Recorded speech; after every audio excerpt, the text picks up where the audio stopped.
Right now our project's a little boring, so let's make it more visual. The first thing we're going to do is add an image to our supporting file. So I'm going to go ahead and move my Xcode down, and I've already added the St. Bernard's JPEG photo onto my desktop. So if you saved it in your downloads file, go ahead and access it there. You can find this in the handouts section on the Code Coalition platform. So go ahead and download this image, and we're going to go ahead and we're going to drag this into our project to supporting files. And I can see here that I'm going to make sure that destination copy items into destination group folder if needed is selected.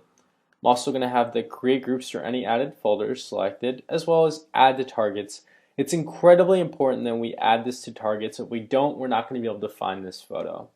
So I can press finish, and it's going to go ahead. I can move my Xcode project back up, and it's going to go ahead and add this photo to my project, so I can go ahead and find it. And personally, I think St. Bernards are pretty awesome, so this image I'm really pumped about. Edis logging is pretty boring. Let's make some stuff up here. Let's go to storyboard and use this photo. So I can go to my image view here, and I can drag this image view in. I'm going to make sure that my view controller is set to 4 inches. So in my scene, I can select view controller, and I can look at the size. It's going to be inferred, and the inferred is going to be a 4-inch screen. I'm not going to set it to any size screen, so it'll automatically shift to a 4-inch screen here. And I'm also going to make sure my image view takes up the whole screen. Incidentally, I will mention that Xcode and iOS 7 have some updates to auto layout if we wanted a 3.5-inch screen, but we'll be covering auto layout in a future video, so we'll be able to figure out how to make a single view or view controller manage both 3.5-inch screens for the iPhone 4 and 4S, as well as 5-inch screens for the iPhone 5 and 5S. So we're going to add 2 labels to our project as well, and this is going to be used to display our dog's name as well as our dog's breed. So I can add a label into the lower left-hand corner, and I'm going to use my blue guiding lines here to set it up nicely, and I'm going to add another label over into the right-hand side. And for the left-hand label, we're going to change this up a little bit. We're going to change the attributes. So I'm going to make its font type, so I can press the little T here, and I can go to custom. No, we're going to go to system. We'll go to custom at the top here, and I can choose the font type. I'm going to use Futura, and I'm going to change the style to condensed extra bold so we can really see this. And I'm going to change its size. Let's make it 23. I can press done. And we see that my label is pretty small right now, so I'm going to go ahead and make my label larger, drag it about halfway. And I'm going to do the same thing with my other label. I'm going to drag this halfway the other way. Now, I don't want these to have any chance of overlapping, so I'm going to change the alignment to right alignment. And I'm also going to adjust the font for this one as well, so we're going to make the font for this size 12. So I can move this size down to 12. And I'm going to use Futura again, so I'm going to use font and custom, and then I'm going to change the family to Futura, and then I'm going to leave the style as medium. That'll be fine for this one. So we're going to have our name really stand out, and our breed is going to be much smaller. I'm also going to change the color of both these labels, so I'll make the color white for both of these, and I can change it for this label as well, so we'll use white color. And now we're going to hook up our image view and both of our labels to our header file.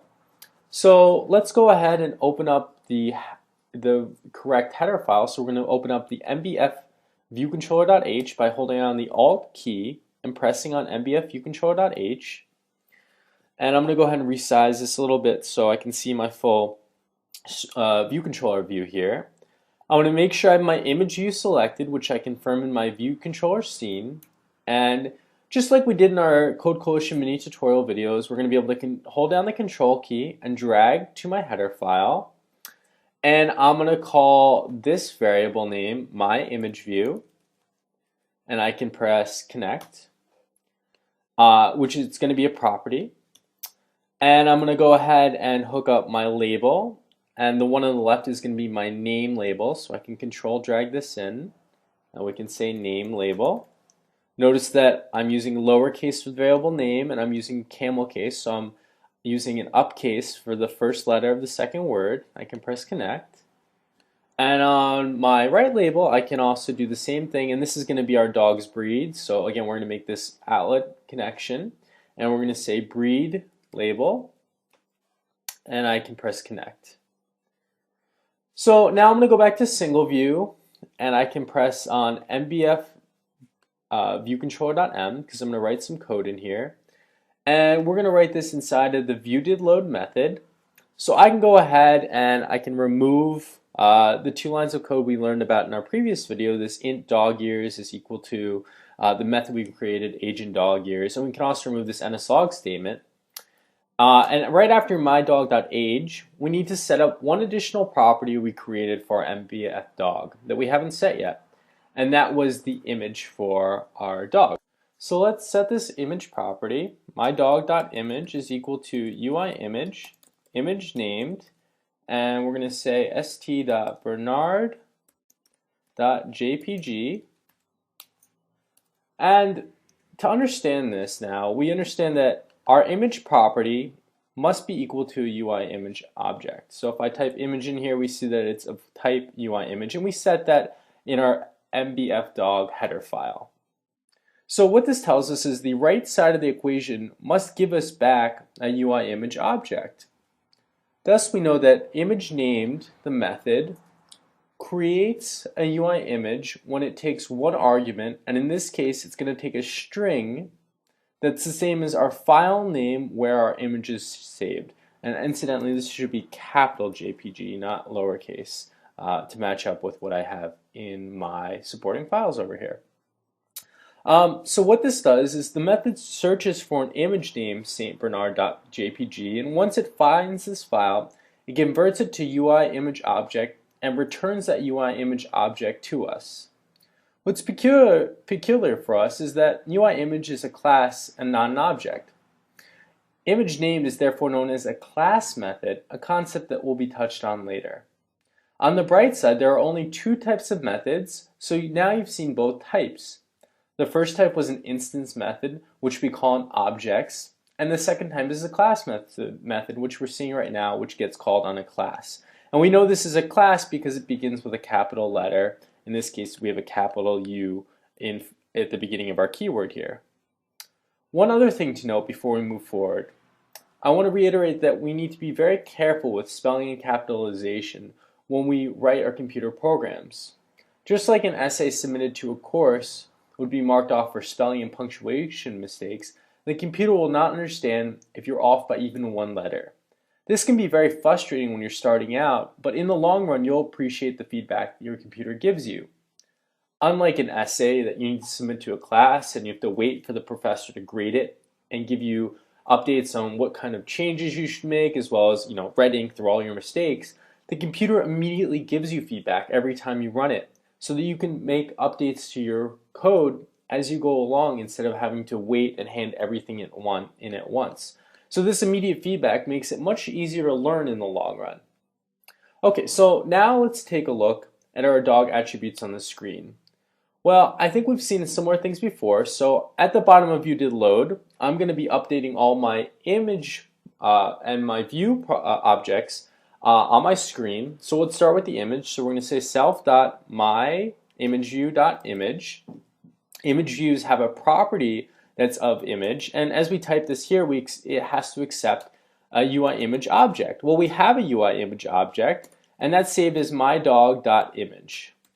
So now these 2 types are the same, and what will happen is the image on top of our image view will update to the image we just saved as our stbernard.jpg file that we converted to a UIImage object.